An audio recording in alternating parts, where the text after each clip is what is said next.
Hello बच्चों, how are you? Hope you all are fine. आज हम 6th क्लास में कुछ शेप्स के बारे में पढ़ने वाले हैं और उनमें से एक शेप होती है सर्कल, विशेषकर उसके बारे में पढ़ेंगे। पर पहले 2D शेप्स होती क्या क्या है इनको हम समझ लेते हैं। तो ये हमने बनाया एक, बिल्कुल सही समझा आप, ये होता है त्रिभुज और ये है हमारा आयत। और ये देखिए ये क्या बनाया मैंने, बताइए ये क्या है? वर्ग। और ये हमारे पास क्या मिल गया हमको? एक वृत्त। बिल्कुल सही। और इस वृत्त को हम इंग्लिश में कहते हैं सर्कल। सूरज गोल, चंदा गोल, बिंदी गोल, थाली गोल, और इस गोल गोल को हम कहते हैं वृत्त। देखो ये चूड़ी भी है हमारे पास, एक गोल गोल। और ऐसे ही मैंने एक ये वृत्त के आकार की शीट भी काट ली है। ठीक है, अब आज हम इस वृत्त की परिधि निकालना सीखेंगे और परिधि को कहते हैं सर्कमफ्रेंस। लेकिन परिधि निकालने से पहले हमें इस वृत्त के कुछ भागों के बारे में जानना होगा। तो देखो मैं क्या कर रही हूँ, सबसे पहले मैं इस वृत्त को ऐसे फोल्ड कर रही हूँ। तो ये हमने फोल्ड कर लिया। अब जैसे ही मैं इसको खोलूंगी तो आपको बीच में एक लाइन दिखाई दे रही होगी ना, ये एक रेखा हमें दिखाई दे रही है। इस रेखा को कहते हैं वृत्त का व्यास।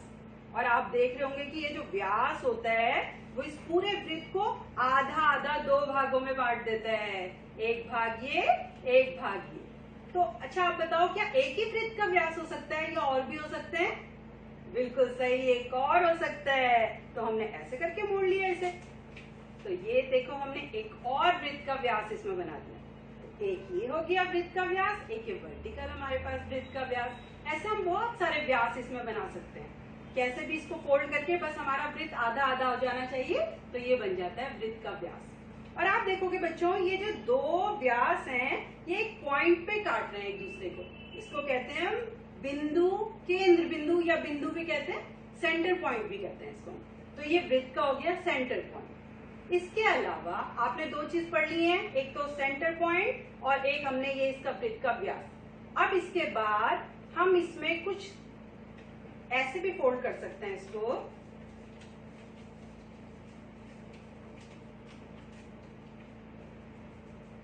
ये मैंने एक बार फोल्ड किया, यहाँ से एक बार और फोल्ड कर दिया, यहाँ से एक बार और फोल्ड कर दिया। तो इसमें आपको बहुत सारी लाइन दिखने वाली है। अब देखो इसमें ध्यान से देखेंगे आप तो इसमें हमें बहुत सारी लाइन दिख रही है, छोटी छोटी। व्यास तो यहाँ एक व्यास तो इतना बड़ा था, इस गोल घेरे के दो बिंदुओं को मिलाने वाला ये व्यास था। एक बिंदु ये, एक बिंदु ये, इन दोनों को अगर हम मिला रहे हैं तो ये वृत्त का व्यास बन रहा है। लेकिन इस व्यास का आधा अगर हम देखें तो इसको हम कहते हैं त्रिज्या। इस वृत्त की त्रिज्या यानी कि रेडियस, यानी कि एक व्यास दो त्रिज्याओं का जोड़ होता है। या हम ये भी कह सकते हैं कि एक त्रिज्या इस व्यास की आधी होती है, या ये भी कह सकते हैं कि व्यास त्रिज्या का दुगना होता है।